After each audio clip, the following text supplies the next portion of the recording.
Hi, greetings everybody. This is a presentation on the ambulatory glucose profile. In short, it is called AGP, and it is one of the ways by which the sugar levels of a diabetic can be accurately predicted. So let us understand and see in detail what exactly is the ambulatory glucose profile. Before we go to the ambulatory glucose profile, it becomes very important to understand why is correct approach to diabetic management important and which one is the right one for you. Even to decide this, we have to be knowledgeable about different approaches to figure out our sugar levels so that the same can be discussed with our healthcare professional and we are not in the dark. So approach to management of hyperglycemia or diabetes depends upon a lot of factors. What are these factors? Disease duration, whether it is newly diagnosed or long-standing. The risk factors associated with hypoglycemia, low or high. Low or high in the sense, low or high doesn't mean by the sugar levels. Hypoglycemia means low sugar levels. So the risk factors associated with low sugar levels, what I mean is how frequently you have low sugar levels, to what extent you have low sugar levels. So these factors decide the risk factors for you when your sugar drops. Drug adverse effects. So whether the drug adverse effects are low or high in you, what kind of medicines you're taking for diabetes, how low adverse effects it is going to have or how high adverse effects it is going to have. Then important comorbidities. Comorbidities meaning the diseases that exist in coordination with your diabetes. It is not necessary that you will just have diabetes. There could be other health issues also. You could have hypertension, you could have cholesterol levels, you could have blah blah blah, many other things. So we also need to connect the important comorbidities that you have. They may be absent, they may be mild, or they may be severe. Any complications that could be either present, absent, mild or severe. Any complications, it could be because of diabetes, it could be because of sudden drop, that is hypoglycemia in your blood sugar levels, it could be because of sudden rise in the blood sugar levels that we call as hyperglycemia. So completely depends. It could be because of comorbidities, any complications, many things. So we need to see even this, whether they're absent, mild or severe. Then definitely the patient attitude and expected treatment efforts, that what he or she is taking, whether the person is highly motivated or no, whether they have good self-care facilities or they have poor self-care facilities. And definitely, even if say above all are positive in the sense we know what how soon has the disease been discovered, what are the risk factors we know, what are the drug adverse effects we know everything, whatever we have just stated. But what if the resources and the support system is not available? If they are limited, we cannot decide any management tools for us. But if they are readily available, the resource and support system, definitely we can have a good control on diabetes and try and manage our diabetes with the help of different health instruments. Now let us understand about this approach, about the approach of ambulatory glucose profile. This uses the principle of continuous glucose monitoring. The ambulatory glucose profile is a single page report with appropriate statistical and graphical representation. Why? Because it collects the readings over a period of 24 hours. So then it sends the report in a statistical and graphical representation way. Basically, the information contains on the sugar level ranges, that what is the range that you have, the machine has recorded, the variability, how much variation was there, and the exposure in last 24 hours. So it depends how long you are measuring. If you are say measuring just for 12 hours, then definitely it cannot show for 24 hours. And if you're measuring for days, so definitely it will give you a 24-hour report. Now let's see how does it function. As we also see on the picture on the right hand side about the machine, the continuous glucose monitoring works through a tiny sensor. This tiny sensor is inserted under the skin, usually on the belly or the arm. but generally it is a belly, generally it is the arm, because arm is quite convenient for anybody, and belly sometimes becomes a little inconvenient. So generally it is inserted on the arm. The sensor measures the intestinal glucose level, interstitial, that is in the fluid, which is the glucose found in the fluid between the cells. This sensor tests the glucose every few minutes. That is the reason it is able to give a lot of readings in the entire day and able to more closely monitor the variation, the up and down, the fall or the rise, and how much rise or fall has been there in the sugar levels. A transmitter, as we also see, like a monitor which is wirelessly attached, and it sends the information to the monitor. So even the doctor, be it a physician, they can always see what kind of sugar level they are having at this time, and if the sugar levels are suddenly falling, they can immediately, the patient who's monitoring his glucose levels can immediately have something, or if it is rising, can prevent himself from going into complications. If it is in the hospital, definitely the healthcare doctor will have a close monitoring over it. Let's understand why should we use the ambulatory glucose profile, and by whom should it be used in clinical practice, because it's not that everybody can use or need to use basically the ambulatory glucose profile. So first and foremost, those who are on intensive insulin therapy, means whose sugar levels have been rising extensively and the doctor has put them under intensive insulin therapy. Why? Because when you have been on aggressive or intensive insulin therapy, what happens is you tend to have periods of fall and periods of rise, sudden rise and sudden fall too often. Hence, it becomes very, very important to minimize or prevent the hypoglycemia, that is sudden fall, and hyperglycemia situations, that is sudden rise in sugar level situations, because this can create a fatal health issue if there is sudden rise and sudden fall in the sugar levels.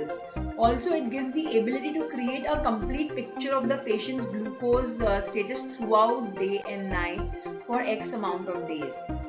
Additionally, it can also give a retrospective glucose trend, which means that say for example, you are on a 13-day continuous glucose monitoring system. Okay, so it can give you if you've been on the 10th day or the 11th day, it can give you a retrospective, means behind time data as well. So even after 13 or 14 days of completing your continuous glucose monitoring, in future if you require it, you can still have it, because it is already stored in the machine. You can have a one-pager report as well. So how does it help people or patients? It helps the patients and their healthcare team to identify the glycemic patterns for therapeutic adjustment and or even lifestyle and behavioral changes. Lifestyle and behavioral changes mean what kind of exercise pattern you need to follow, at what time you need to follow, and the dietary changes. Say for example, the report has identified sudden fall in blood sugar levels at X particular time, so it will advise the patient to have more food at that time, and if there is a sudden rise, it will help the doctor to in the first place, it will help the doctor to tell the patient that this is the time when you need to take your glucose or the not the glucose but the insulin therapy, and also it will help the dietitian to design a better diet plan so that the sugar levels do not rise suddenly. So let's see, how does the continuous glucose monitoring and the ambulatory glucose profile have clinical efficacy, and how does it benefit over, say, HbA1c report.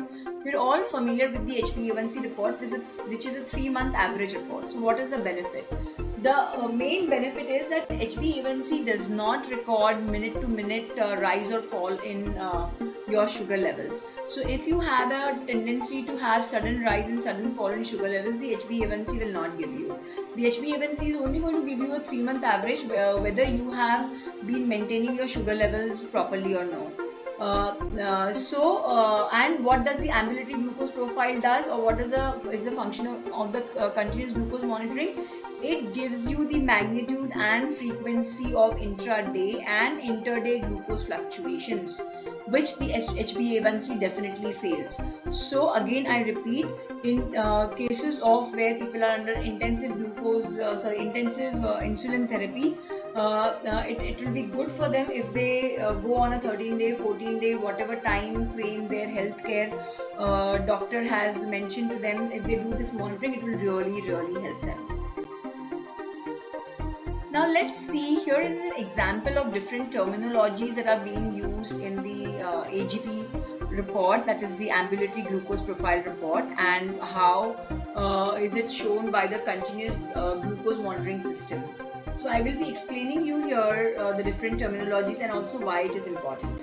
Now what is mean glucose? Mean glucose basically means calculated from the average CGM value. Say for example, through continuous glucose monitoring you get about 20 readings for the entire day. So you will add all of them and you will divide by 20. So you will know what is the mean glucose level that you have. Okay, as now the GMI, previously it was estimated A1C report, but people used to get confused between EA1C, that is estimated A1C report, and the HbA1C report. So the concerned authorities and the concerned the professionals in the field, they decided to replace it by GMI, which means glucose management indicator, and this is derived from the mean glucose level, that is the above one. It's basically an estimate of what could be your 3-month report. Okay, now it is not necessary that your 3-month report and the GMI would definitely match, but why it could happen?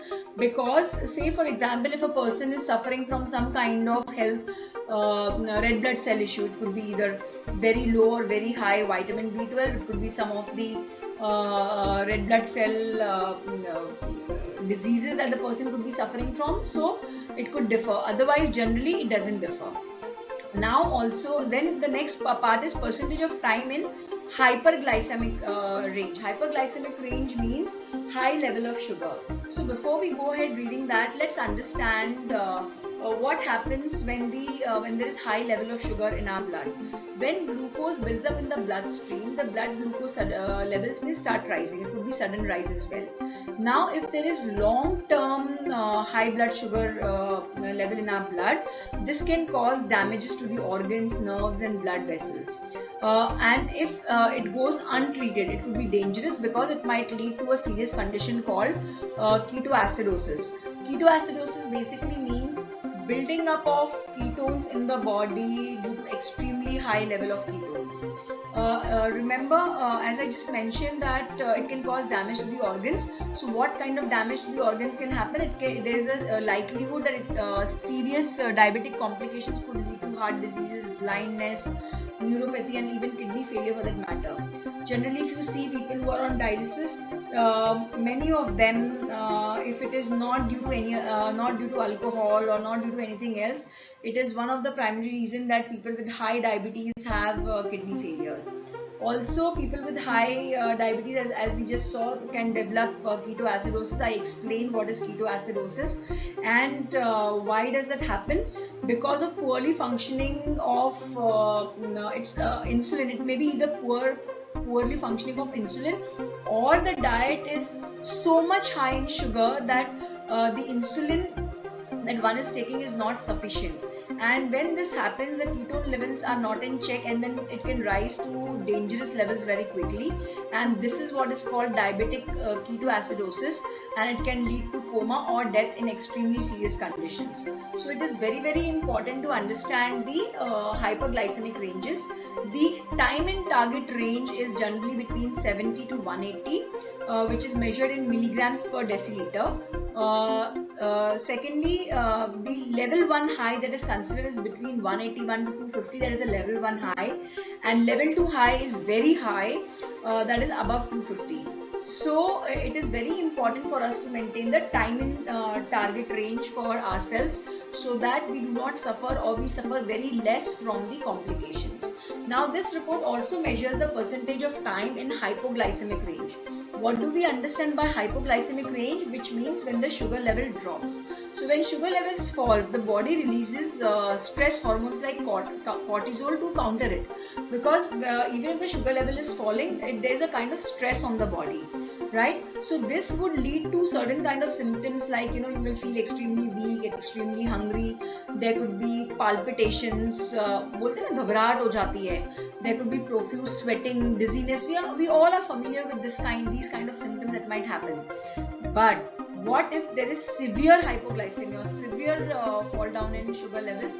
It may lead to seizures, which means fits, or even loss of consciousness, so which is not a good thing.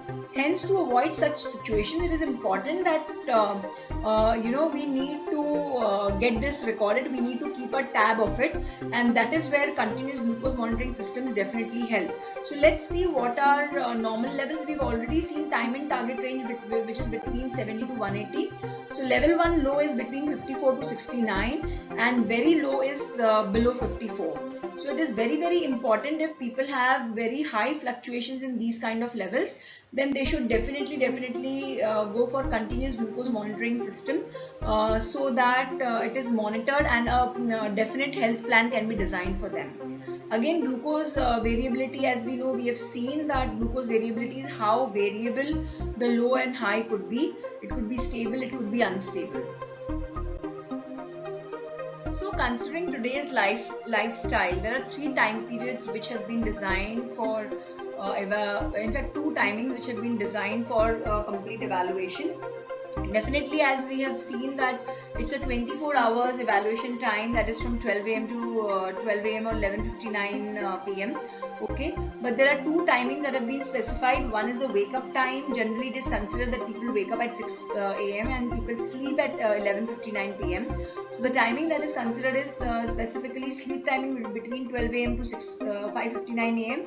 and wake up time between 6 a.m. to 11:59 p.m. So this is the time when these periods for evaluation happens, and also the evaluation of 24 hours it also happens. The collection period generally is recommended for 14 days, and the percentage of expected good reading is supposed to be 70% if it is not too much varying. So this is the kind of standardized CGM report, or the continuous glucose monitoring report, that we get, which is also called the ambulatory glucose profile. Here there are certain terms that we have been using, and I would like to just talk about it. AGP, that is ambulatory glucose profile, that I have been continuously talking about. CGM, or continuous glucose monitoring, again I have been talking about it. Percentage CD means percent of variation in the glucose levels. E-A1C, which I have said, is called as estimated HbA1c report, but because people were getting confused, so they have renamed it as GMI. That is the glucose management indicator.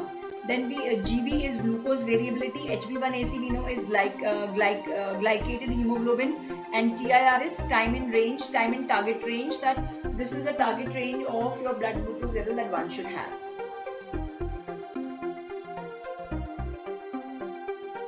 Let's understand the different terminologies and their importance in detail. Now we saw TIR is time in range, time in target range for the patient. So what does it exactly refer to? This refers to the time spent within the target range, the hypoglycemic, that is the fall in sugar level range, and the time spent in hyperglycemic range, that is the rise in hyperglycemic range. As we saw before that it could cause harm if it is sudden rise or sudden fall, and if it is in level 1 or level 2 high or low. Definitely it will help us to monitor ourselves and prevent ourselves from any kind of untoward happening. So for overall glycemic control, the time in target range should be between 70 to 180. Alone is not adequate. It is very, very necessary to quantitate this time spent below and above the target range, as I mentioned before, because it could, if it is much more, if the time spent below or above is much more, then there could be a risk factor for each person who has high level of time in hyperglycemic or hypoglycemic range. Therefore, remember, the goal of diabetes is self-management and is to achieve and maintain the glucose levels to prevent any kind of complications. The next we see is CGM, or the continuous glucose monitoring. We have been hearing about this word a lot of times. So what does it actually do? It allows for direct observation of the glycemic excursions, which means the different glycemic range that we have in the 24 hours duration. it has the ability to quantify the glucose variability, how often it rises or falls.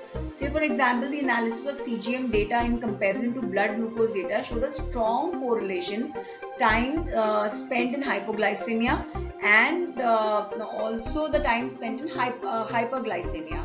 So it gives the variability, how much it is variable. So what is the adequacy of collecting this data? What is the accuracy of collecting this data? 14 days of CGM data correlates strongly with 3 months of data for mean glucose. So this is the adequacy, this is the accuracy, and the time in ranges and the hyperglycemia metrics. So if a 14-day interval has been analyzed, there should be at least 10 days of CGM data available. We've also heard about GMI, that is the glucose management indicator. We also know that it is the estimated A1C report, and its name has been changed from eA1C to GMI to avoid confusion. So what does it do? This measure is derived from the glucose values obtained during the CGM wear period. We have seen in the previous report that it is derived from the CGM mean glucose report. So which basically tells us that what could be the HbA1c report whenever we remove it and approximate and estimate it. But the HbA1c report may differ from GMI, as I've been previously saying, and could be due to differences in red blood cell lifespan. So if our vitamin B12 is low, definitely the lifespan will become less. So it could be low because it could be different because of that.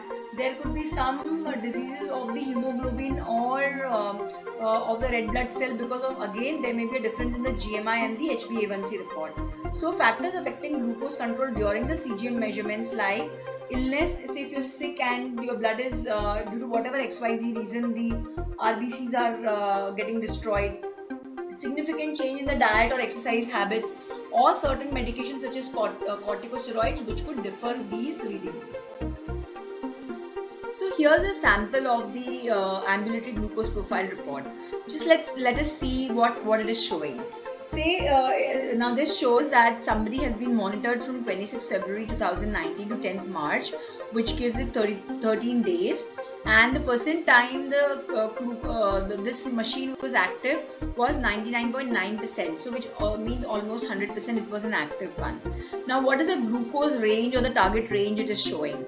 The target range that it is showing is 70 to 180 what the client was given, and most of the time, 70% of the time, it was greater. So it is showing per day, it is not showing giving you the date, right? So for 16 hours 48 minutes, that is 70%, it was in the target range. Now how far was it below the target range, that is below 70 mg per dl? It was less than 4%. So less than 4% is okay, that is for 58 minutes in the entire day, right? Now below 54, below 70 was just low, it wasn't very low, okay, but definitely below 54 was extremely low, and this was 14 minutes. Now remember, when it is extremely low, there can be it can be problematic, because extremely low sugar levels can give rise to various health problems. It can even make you faint, or it can even take you to coma. So it becomes very, very important when we are having this, and this report, when we see in the graph, we try and understand the graph. It will also tell us what time of the day does it go below 70, and what time of the day does it go below 54. Probably below 54 it goes immediately, say about after 58 minutes of after it is going for below 70. So what does it mean? It means that when at majority of the time it is going below 70, at that time the person should definitely consume food, whatever is guided to them. So this report will help the dietitian to make a better diet plan for you. Now let's see the for how long was the sugar levels above the target range. So definitely we've seen the target range as 70 to 180. Now above the target range, it was for 6 hours, about 25% of the time. So again, as we see on the right hand side, the bar that has been given, high means ideally it should not be more than 23%. So 23%, 25% is okay, time in range, right? So it is mildly high, but again, if it is very high, extremely high. So for how long was it extremely high? It was for 1 hour 12 minutes, meaning 5%. So it is again very important to see that when it is going extremely high, okay, so does it follow the starting of after the sugar levels have begun to rise, or how it is? So that if we know that at this particular time, at X time, the sugar levels have started to rise, accordingly the food before that is consumed can be modified so that the sugar levels don't start rising, and we can eliminate the very high or the very low fall or rise in the sugar levels. So the average glucose, which means out of all the readings, the average glucose has been 173 mg per dl, so which means it is within the range. The glucose management indicator, that is the GMI, is at 7.6%, which means, what is GMI? Initially it was called, which is an estimated HbA1c report. Based on the AGP report, they would give an estimated report, but to avoid the confusion, it was renamed as glucose management indicator. So that is 7.6%. Now when you get an HbA1c done, so if you are if there's a huge difference between the GMI and the HbA1c, definitely it needs to be understood why there is a difference. Probably the person has some kind of blood issues. That is the reason there is a huge variation in the glucose management indicator and the HbA1c report. And the glucose variability, that is the variation, was about 49.5%, which is not really very good. So we have to reduce the variability in the entire day, and this definitely this graph definitely helps those people, especially who are on intensive or aggressive insulin therapy and whose sugar levels tend to rise. Okay, now let's see the clinical use of the continuous glucose monitoring and the ambulatory glucose profile in diabetes management. First and foremost, it is very important to identify how does it help. So it helps us to identify the time of the day when glucose is most consistently low or high. We know that this system has been monitoring our blood glucose since last 10 days, 14 days, 15 days. So it will tell us, it will point out to us majority of the times when it is high or low. I like to share an example with you. Say for example, if your target, the target that you've been given is 100 for your sugar levels, and suddenly at 2 p.m. On most of the days your sugar level rises. Now to what extent does it rise? So when I come to what extent, which means when the most variability is occurring. Okay, to what extent does it rise? What I mean to say is, it rises every day at 2 p.m. but to what extent, which means that, say for example, day 1 it is rising to 150, day 2 it is just 175, then day 3 it is say 120, and day 6 suddenly it rises to 200, day 7 again it is around say 180, 190. So is the variability, is the variation also very too much? A 10% variation is fine, but nothing more than a 10% variation, because that can signal give a signal to us something. Again, say for example, if your sugar levels are dropping say around 5 p.m. Now to what extent does it drop? Your target is 100, whether it is consistently dropping at 90 only, or even the variation here is too high. I'm sure this has been understood very clearly. Now there have been so many technical improvements over a period of time, over so many years, that this has become very simple in use. In fact, definitely this should be considered in type 1 diabetes patient and also in type 2 diabetes patient, especially as I mentioned, not every patient, but definitely who have very high insulin insulin treatment that is going on, or their diabetes is extremely high. So use of this continuous glucose monitoring technology in broader populations becomes established, and it can enter into the primary care also. Earlier definitely it was very expensive, and it would cater only to the cream class. But now, because of technology changes, and we know how technology even makes things cheaper, so this is comparatively become cheaper than what it was before. It will become increasingly important, especially, again I repeat, people who have aggressive insulin therapy going on to understand rapid and intuitive interpretation about their glycemic patterns and accordingly design a health system for them by their physician and the dietitian.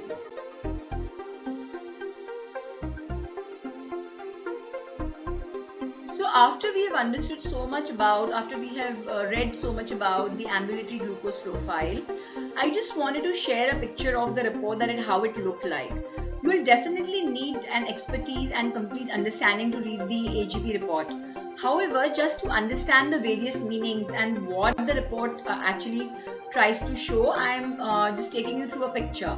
So this ambulatory glucose profile basically combines all the glucose readings over a time of 24 hours irrespective of the date. Say for example, you start the profile at 12 noon on September 23rd. Okay, and definitely it is going to go on for next 14 days or 10 days, whatever time frame your doctor has suggested.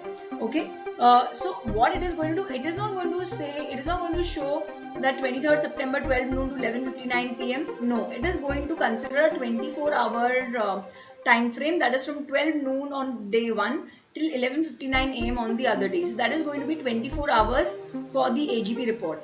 I hope this part is clear. Now I am just reading out what different lines could mean, but definitely I am not trying to explain at the moment because it might just confuse you. So this is just a representation, what I wanted to show how your report looks like. The green line where it shows, if you see the green line which shows here at the bottom, that is basically the target glucose range that you have. You may see a black line, there is a dark blue area. Now why 50% of glucose lies in this area? Probably it needs a much more detailed explanation, and your health physician would be in a better position to explain you face to face, because some explanations definitely require face to face explanation. Here when we see the light blue area, it is mentioned that 90% of the glucose values lie in this area. However, the percentage may differ between AGP reports depending upon different parameters that you have. Additionally, we see a dotted blue line. So 5% of the highest and the lowest glucose values are above and below this line respectively. We see that where it is mentioned as the BG target, that is the blood glucose target. BG stands for blood glucose. The daily glucose profile, each box shows your glucose pattern right from every single day. That could be, again as I said, not as per date but as per the 24-hour pattern. Now yellow area, for instance, of high glucose, that is hyperglycemia, which we have seen in the chart on the previous slide, and the red area, which is the instance for low glucose, and what is the time frame, for how much time frame the glucose has been low, and to what extent it has been low. All these are calculated by your ambulatory glucose profile. So let's see what has been the understanding so far and what is the key message that we need to take from this entire presentation or what we have seen. The ambulatory glucose profile, it contributes to a very systematic approach for interpretation of dense glucose data. Remember, it's especially for those people who are on high insulin dosage or insulin pumps. So it is not necessary for everybody, whoever is diabetic, to take up this kind of testing pattern. Definitely not. Only people who are very heavily diabetic, who have great fluctuations in their diabetes level. So very important key message. Do not think that this test suits me. No, only if you are highly diabetic, probably your levels are above 400, out of control, then only you should think of taking the ambulatory glucose profile for yourself. Guidance places emphasis on examination of AGP. Guidance by whom? Guidance by your doctor. And what will this ambulatory glucose profile do? It will examine the periods of hypoglycemic, meaning sugar level down risk or sugar level rising risk. And these are not just simple rising or dropping. It is sudden drop or sudden rise, as we have seen already the complications of sudden rise and sudden drop in the sugar levels. Hence, it helps us in the examination for periods of sudden drop in or sudden rise in sugar levels. These analysis, whatever we get through the report, it flags up the likelihood, as I just mentioned, what is the time frame of low glucose level. Okay, whether it's for a long period of time, whether it's short period of time, whether it is there for an extended period of time. Extended means it occurs many times in a day. Proximity of the median glucose to the target, which means how close is your sugar level to the target. And the third thing is degree of variability between the median at various times of the day. Median, we mean that is the target sugar level that you have, and how often does your sugar level go high or rise, what target has been assigned to you. So these are the different reasons that one should take up ambulatory glucose profile. But once again, I repeat, only and only if you are extremely highly diabetic and there are heavy fluctuations. Heavy fluctuations could mean sudden rise or sudden drop in the sugar levels.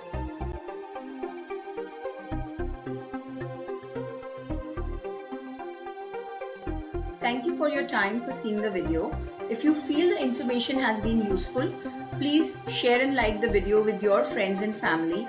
Any doubts, please write to me on my email ID as mentioned here, or you can scan the QR code and visit my website and take my details from there. Thank you once again.